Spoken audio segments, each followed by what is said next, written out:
Welcome to the Brighter Side of Education.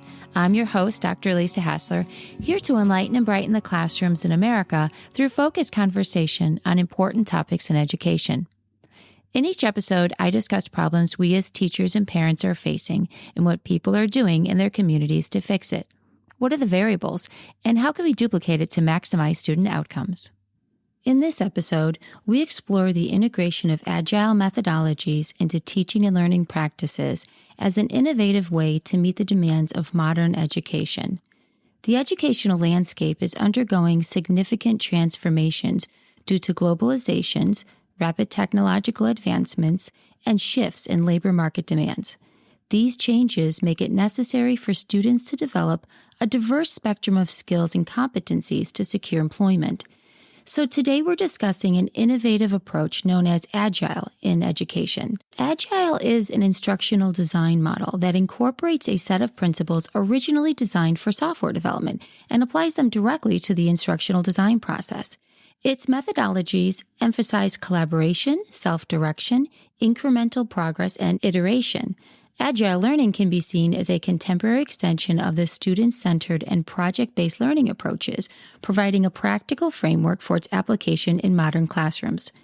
Joining me today to dive deeper into how Agile practices can transform teaching methods and better prepare students for the future, Jessica Cavallaro. Jessica is the co-founder of the Agile Mind, the Chief Academic Officer of Citizens High School, a coach, and a consultant. Welcome to the show, Jessica. Thank you so much for having me. I appreciate it. Yeah, we were just talking about Agile, and I had first heard of it just recently over the past few months. I'm excited to learn more about it and how it can help teachers and students. So what methodologies does Agile have for the classroom that inspired you to start the Agile Mind? Thank you for asking. Agile came to me in an email, actually. It's the origin story, right? Yeah. It's that I've been an educator my whole life. All I've ever done is be inside of a classroom. I was a student, then I went to college, then I got out and I worked with children. I went right back into the classroom. And so I know this sounds a little strange, but sometimes when you get into that field like that, you get blind to what is out there. And as I was going through my career, I was very much into project-based learning and design thinking. So really trying to bring in innovative practices. And one day I got an email that said, "Would you like to learn about Scrum?" And I said, that is a really funny word. So I Googled it and I started reading about it. I said, oh my God, this is my classroom. It's just what adults do. And so I read the book and I just dove straight in. And this was in the middle of COVID. I worked at a private school at the time. I had half my kids in person, half my kids online. Everything was disrupted and my kids were really suffering. And I said, this is the perfect opportunity to try something like this, because what I recognized immediately is that Agile is a human-based system. It's based on how people interact and grow and work together. And there was nothing that we all needed more during COVID than more connection with each other and more ways to be human to each other. And it really jumped out to me. So that is when I just started to dabble and I started to look things up and I started to look around at the resources. And I said, you know what? I can take all of my lesson plans, my pre-existing curriculum, all of the things that I already do, and I can make small little shifts to it. And if I train the kids, the classroom will run itself. And that was kind of my hypothesis going into that year. I had nothing to lose. So I just launched in. And worked on a basic framework of human-based interaction. So we have teams. They're diverse teams based on talent. Okay. We use visual tools like a Kanban board to visualize our work and to have transparency and to aid in communication so that we all know what we're doing. We have real-life problems that we're solving with our curriculum. And I taught the kids and it was incredible. And so that year, while education in general was suffering and teachers were suffering, and it was a really hard year for everyone around, my classroom buzzed. And by the end of the year, I would go around to my students and say, hey, do you need help? And they'd go, no, we've got it. Thanks. It was buzzing with activity and excitement and conversation. My kids were doing their own work. They were excited about it. So it changed everything. And at that point, it was like, we need to spread this word to other people. Teachers need to hear about this, that there's better ways of working and learning. Yeah. Absolutely. At that time, I had the same thing going. Private school, half my class was in person, half my class was at home. And then I had applied some distance education theory into my class. And I would agree. I think that those who were trying to apply theories or methodologies and pedagogy to their classroom, something different outside of what the traditional classroom was, saw more success in their classrooms that year. So you wrote an article called Push versus Pull, and you described the traditional classroom as a push-based system of learning and Agile as a pull-based system. So can you explain what you meant by this? Absolutely. So in traditional education, especially as the way it's evolved till now, everything kind of rolls downhill. Education has become more and more of a standard in society, Yes. right? And so we get more and more tasks, but then they roll onto the shoulders of the Yep. teacher. And so the teacher is doing so many different things. And the way very much in a push-based system, especially with our older students, but even with our young students. Yeah. The students come in, they have their place, they sit down, they're expected to be quiet, they're expected to be obedient, they're expected to pay attention, they're expected to do what they're told. Mm-hmm. And so they come in, they lose all autonomy. They sit there. Right. The teacher gets up in front and the teacher pushes content. They decide what content's being taught, they decide how fast it's going. They decide what the activity is for the day. They decide what the rules are for the system. And then you have to get up and change and go to another person's totally different system and align to it as a child. Yes. That's learning self-regulation. So when you really think about it, if you put yourself into that desk or into that spot in circle time, the teacher is pushing everything towards you and you're just expected to take it and know it. Yeah. And that's it. You're not active in that interaction whatsoever. Right. And it becomes burdensome for the teacher because now the teacher is fully responsible for all of your learning. Did they cover the facts? Did they do a good job? So none of it's your responsibility as a student anymore. It's all the teachers. And that's the burden that's sitting on teachers' shoulders right now. And so what we propose with Agile is that it should be a pull-based system where you, the teacher, are not the pusher, you're the facilitator. Mm-hmm. So your job as an expert in curriculum and an expert in his instruction is to build the system which the student lives within. Okay. And then the student comes in, and depending on the age, because it's all depending on executive functioning and growth skills and things like that, but the students pull information. So you say, here's the unit or here's the project, here's the wide open question, which is slightly different from an essential question because an essential question typically has one answer. But a wide open question has a variety of it. And you can answer it however you want, as long as you apply the knowledge from the lesson. Nice. It's real world based. So there's purpose in the lesson and the students are put into groups and, we can get into the details of all of this, but then, through Kanban boards and coaching from the teacher, they pull. So they have a list of work that they can do and activities. And they, as a group, have to discuss what work are they pulling? How are they scheduling their day or their week, depending on how old they are, what work is going to be completed, and then they need to check it over before they turn it into the teacher. So the whole group has consensus that the work is done and it's up to their standards. And they're in charge of that. So not only then are our students being responsible, they're learning independence, they're also learning executive functioning skills, they're learning collaboration skills, communication skills, they're learning all of the AI-proof skills that are completely essential. I was saying this in 2020, but now it's 2024 and we're all using AI to do everything. Our students need to know how to work in teams. Our students need to have space to develop those AI-proof skills of communication and active listening and how do you understand divergent points of view and how do you come to consensus? Those are all skills that we expect students pick up somewhere. Right. We don't give them the opportunity to do. And so in this setting, then the teacher gets to do the things that we all actually signed up to do, which is work with students. Yes. I can sit with Tommy if he has processing issues and help him process. If Amy is shooting away because she's so awesome at it, I prompt her with extra questions and get her to do extra tasks, but it doesn't feel like I'm loading it on her. So the students are getting more personalized attention from the teacher. The teacher can work in small groups. I can come to your group and say, hey, what are you guys working on? Do you need help? Have you thought of this? Have you looked into this? But those conversations are genuine and authentic. So you get a lot more of those light bulb moments. And as a teacher, we all know we didn't get into this for the paycheck. We got into this for the light bulb moments and seeing student growth. And you get to see it because you're not crowding 30 kids into a room and then trying to hold their attention because you're dancing in the front, Right. And then dealing with classroom management issues because they're not the same. You're getting the students to work on things that they want to work on, and you're working in small groups. You're personalize that learning without burning yourself out. I was a middle school and high school teacher. I can tell you if I did 5 periods of doing small group instruction where I walked around and had real conversations, groups of lecture, I was exhausted at the end of the 5 periods of lecture, but authentic conversation just makes you have more energy. It saved me as a teacher. Those are always my favorite moments when they were curious and they wanted to know more, and then they were digging deeper into the content, and then they had really good questions and application to real life. So what kind of small changes can teachers do to shift education in their classrooms from a push to a pull-based system of learning? That's a great question. And the whole idea of Agile, just to kind of go back to that bigger picture for a second, is how humans interact with each other, how they work together, and how they complete large tasks together. So as you described in the beginning, thank you so much for giving the history, is that it started with software management. So it's about like these huge projects, and they were trying to plan out these huge projects as we do with curriculum.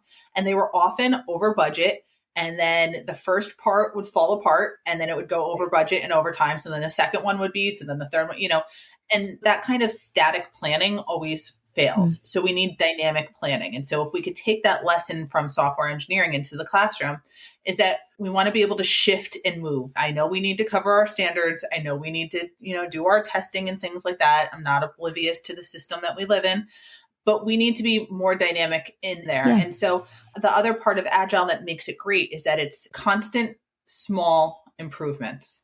So you're just looking at the project and you're breaking it down into small tasks. And then as those tasks are completed, you can move on to the next one. So it's small changes that result in huge gains at the end.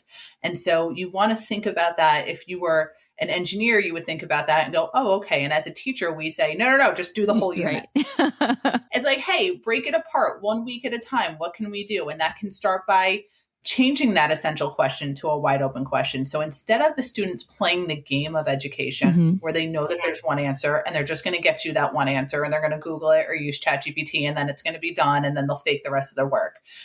If it's a wide open question, they actually need to learn the information to apply it to a real life issue. So like they have to dig deeper. So there's that buy-ins. If you want to get into just running sprints, so breaking down that unit and telling the kids that we're running design sprints through it. So that's 1 week if you're older, or even 1 day if you're younger, and saying, here's the task that we're going to do. I want you to choose the order that you do them in, but they must be done in this time period. You're giving kids choice. You're giving them some autonomy.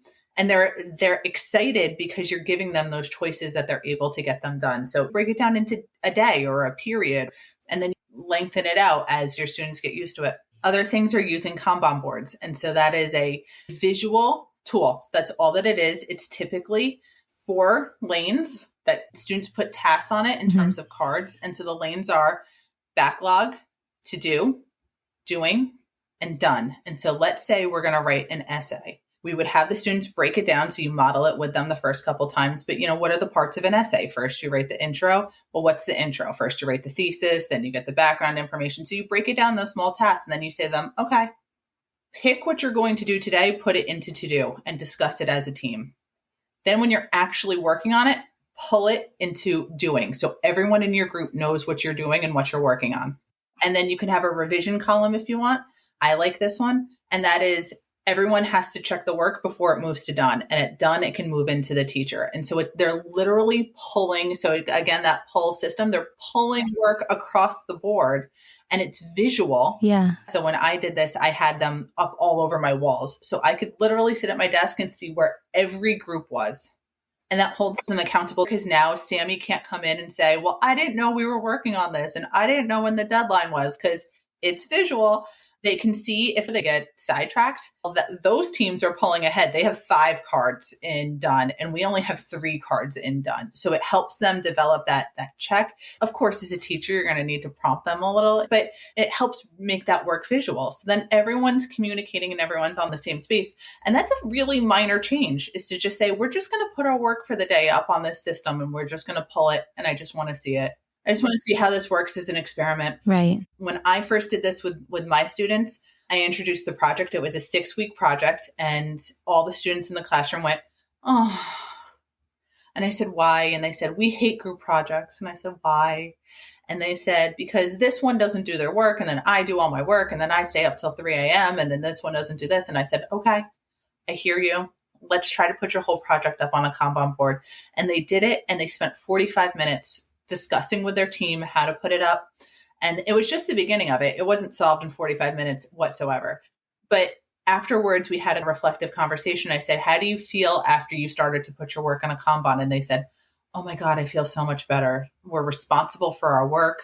We're putting our resources up on here. We're making notes up on here. We can all see it. We all share responsibility. The feedback, I mean, they saw it within a half hour of playing with it. And it really eliminates all of those issues that we see with projects in general in education. So like, those are some of the small things. They're so small when you start them. And again, those results are huge because your kids then fly through projects. So you think it's going to be 6 weeks. Now it's 5 because they finished early. The number of parent emails comes down. Susie's not standing at your desk crying because she did all the work because Benjamin didn't do any of his work. Those things are eliminated. And if you learn how to scaffold it properly, then the students really take agency in themselves because now they're not coming to you with every question. They're coming to you with very specific questions. I don't know how to apply this, instead of just saying, I don't know. And what I love about this is the self-directed learning when it comes to pace. So not everybody has to be doing everything at the exact same time in class. You're allowing for those differences. And I saw that like Kanban boards can be electronic, or you can have it on a chalkboard, a paper. So when you're saying you could see them all, what were you imagining them being on? Oh, so when I first started, I was lucky.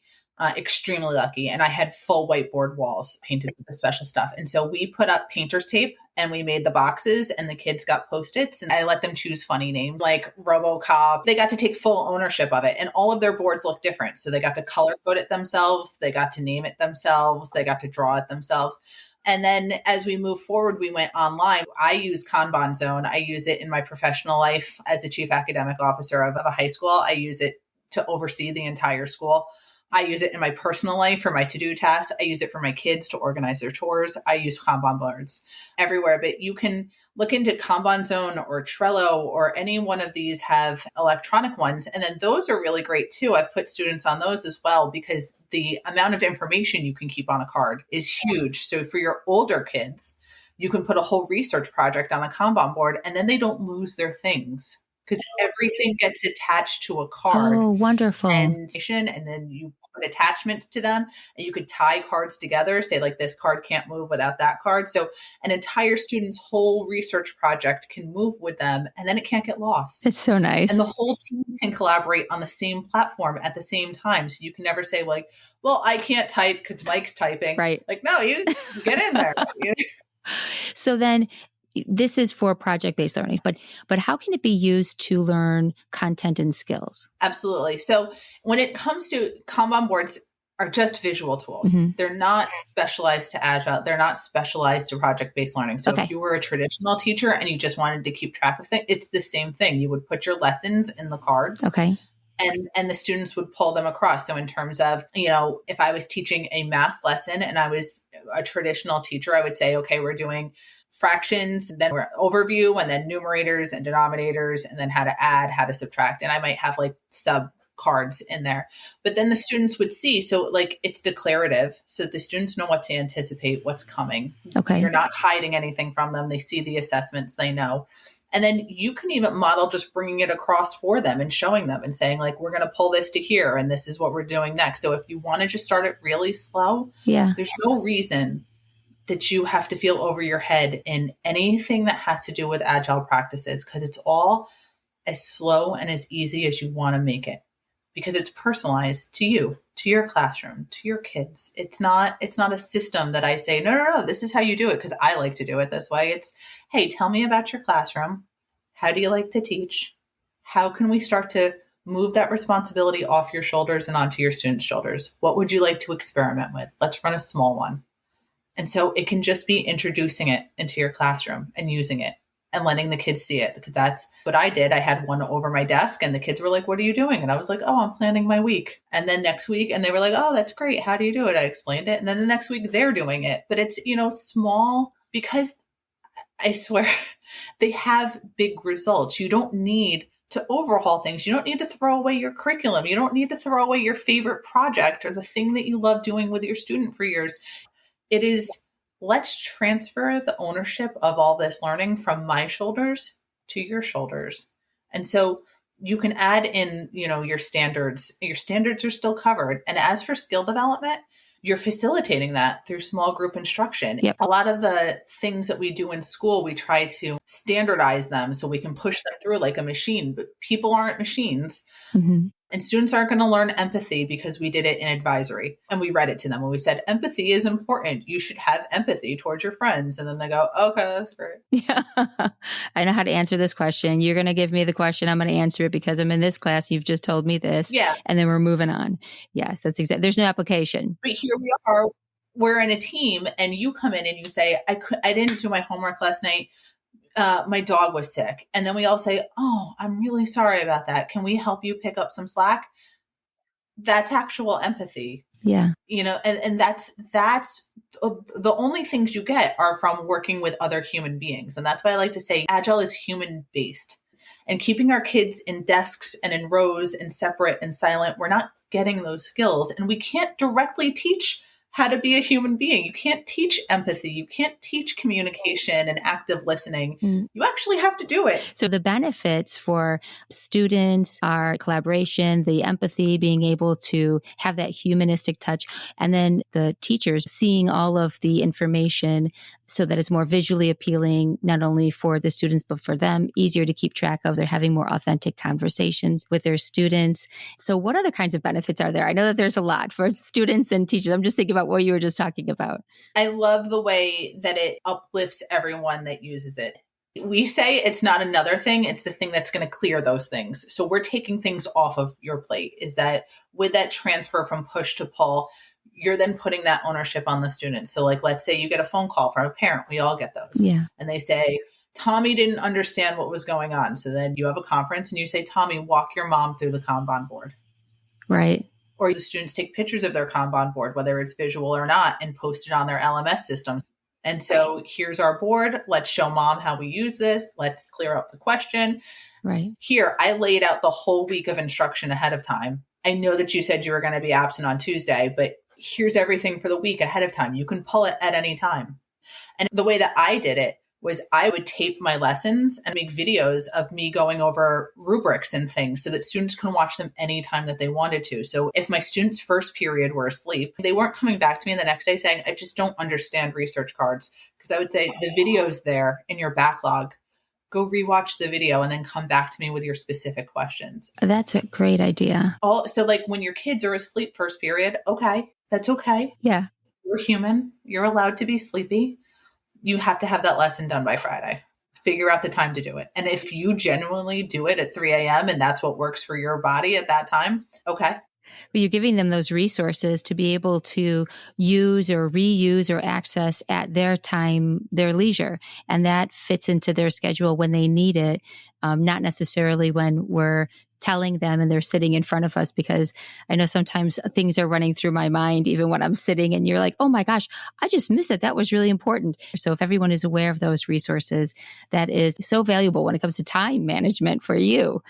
Then you reuse them. I'm a social studies teacher. So when I make a video about how to make a research card, that video you're hearing, Yep. It's done now. And with our rubrics, it's going through the rubrics and really explaining so that students aren't sitting there 12 hours before the project is doing and going, what does she mean? Yeah. Because I'm reading you the rubric and saying, when I mean this is what I mean. So you could be in face-to-face. You could use that an online class. You could do it for a hybrid, for some sort of blended learning. So it works in any environment when it comes to the classroom. So that's a great tip. Absolutely. And it's pull-based because you're telling your kids, pull the information when it's necessary for you. Pull it. Not when I feel like doing it, but pull it when it's good for you. And it teaches them how to regulate themselves. It's teaching them subtly and not explicitly, but time management skills. So like, it's going to be done by Friday. Right. I'm going to help you. I'm here as a resource, but you need to pull because realistically, you cannot pull all of this on Thursday night. It's the whole suite of executive functioning skills is like, Yeah. I can't start this essay because this essay is going to take me 3 hours. Yeah, but writing the background for your introduction paragraph is going to take you 20 minutes. Do you have 20 minutes? And when you use, whether it's Kanban zone or it's a real board, you get that tactical response. You're getting that serotonin from moving it across, and you're getting that physical movement. And I think our kids don't get enough movement either that helps them self-regulate. There's so many benefits in terms of what we need our students to be working on to prepare themselves for success later in life. We don't need them to practice on being quiet or practice on them waiting for instructions. You know, when we look at hiring trends, they say one of the top skills is adaptability. Can you change? Can you think outside of the box? Can you be creative? Can you problem solve? Can you make decisions? Can you prioritize?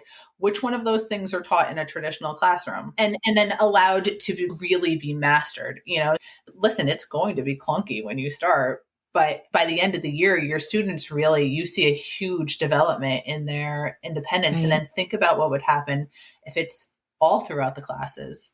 Or you started in elementary school. How responsible would those students be by middle school if they learned executive functioning skills all the way up? Then how much more excited would they be to come into class every day? And as a teacher, not to be so exhausted at the end of the day, but to be having those authentic conversations that kind of just make everybody excited to be there and to be learning. I think that it makes it kind of exciting to be in that environment all day. So what other ways do you at the Agile Mind help support teachers? So we formed as a company that works with teachers. So we do a little bit of work with students. Sometimes we do student classes, but we prioritize teachers and administrators as well, because we can also do this with administrators. And think about this. How great would it be to not sit in meetings all day because you were communicating through a Kanban board? If you put all of your work, let's say, you know, you're running a private school and you have a board to meet with. If you have a Kanban board that's just board meeting notes and prioritization, then your board members can check in instead of emailing you every time they need you. Or you can see how your entire English department is planning something. And then you can see workflow all the way down to the teachers. So when the teachers say to you, I'm stressed and I'm burned out, and you can pull up their board and say, oh my goodness, you had 13 meetings in the last 2 weeks. That's a lot. And you could visually see it instead of just saying, oh, that's Marie and she just complains, or Right. that's John and he just doesn't like meetings. No, you're seeing it. You can see it. So we do trainings with administrators and teachers called Learning Flow and Workflow. And we have a leadership training that we do as well. And with our teachers, we like to meet with them, get to know them, and then coach you for a month, 6 weeks, really a lot of time. We're not interested in walking into a school and shooting off a confetti gun and saying, here's my book, getting you amped. And then when you hit a bump, you drop it because you're stressed and you can't handle it. It's there for long-term mindset change, because shifting that push to pull is a mindset change. It's a change of culture. Culture is hard to change. So we do, you know, like the groups in 2 to 3 times a week, we meet and say like, hey, let's review your board. How is it going? How is your planning? How can we assist? And then those check-ins are for as long as you need them to be. So is it 15 minutes? Because that's what your lunch period is like. Do you want to talk for an hour and we can talk it through and plan? That's what Learning Flow looks like. We're also, with the grace of AI, able to, we're working on a brand new AI system. So you could drop in your standards and it'll help you generate wide open questions, activities, how to build your backlog, learning objectives. And you can do it from like the high level of like teacher where you're planning out a unit to the smallest level where you're planning day-to-day lesson plans. And you're saying, hey, let's look at this. And so it takes your essential questions and changes them into wide open questions. Nice. And so it really helps us get you moving. Yes. We just say, here, take your favorite lesson, put it in here. Let's talk about the changes and how you can implement this, how you're shifting that responsibility onto your students so that you're creating this different kind of culture. And listen, there's hiccups along the way, but it's a huge help when you're not asking teachers to generate everything themselves. We even do rubrics slightly differently. We don't do full rubrics. We do 1-lane rubrics because we ask the kids to fill them in. So I fill out the proficiency. And then you have to grade yourself before it turns it in, because you have to reflect and say, is this under or is this over? Because very often we remove that responsibility from kids, right? So you see, you have your high flyers that go above and beyond, but they never get to tell you about it. Right. So they don't get acknowledged for their above and beyond, but they can tell you in the rubric what's their above and beyond. Or your students are like, listen, you said 5 facts. I gave you 4. 4 was what I was doing, you know, but like they have to reflect on it. So when they get it back, they can't say to you, I don't understand why I only got an 80. I love that. What ownership. I've never heard of anyone doing like anything like that. It's pretty exciting. Yeah. And so our new AI generates those rubrics for you as well. So really having that is a huge advantage. And so where could they go for that? So we are working on it and we're actually sending it out for testing. So if you are interested in being one of our testers and providing us feedback, we would love to set up some sessions, just jump in some standards and see how it works and provide some information. So if you just reached out to me at the Agile Mind, we can work towards that. And we're hoping to have it released by the fall. Excellent. All right. Well, thank you so much for joining me today to discuss Agile learning and how its application in the classroom can benefit teachers and students. Thank you for having me. Thank you for listening, everyone. It's been such a great opportunity. Thank you again. If you're as excited as I am about the potential of Agile in education, I encourage you to take the next step. Start by exploring the Agile model and how its principles can be integrated into your teaching practice. To learn more about the Agile Mind, you can go to www.the-agile-mind.com / or reach out to Jessica directly at jessica@theagilemind.com and listen to their biweekly podcast, The Agile Teachers Lounge. If you have a story about what's working in your schools that you'd like to share, you can email me at lisa@drlisarhassler.com or visit my website at www.drlisarhassler.com and send me a message. If you like this podcast, subscribe and tell a friend. The more people that know, the bigger impact it will have. And if you find value to the content in this podcast, consider becoming a supporter by clicking on the supporter link in the show notes. It is the mission of this podcast to shine light on the good in education so that it spreads, affecting positive change. So let's keep working together to find solutions that focus on our children's success.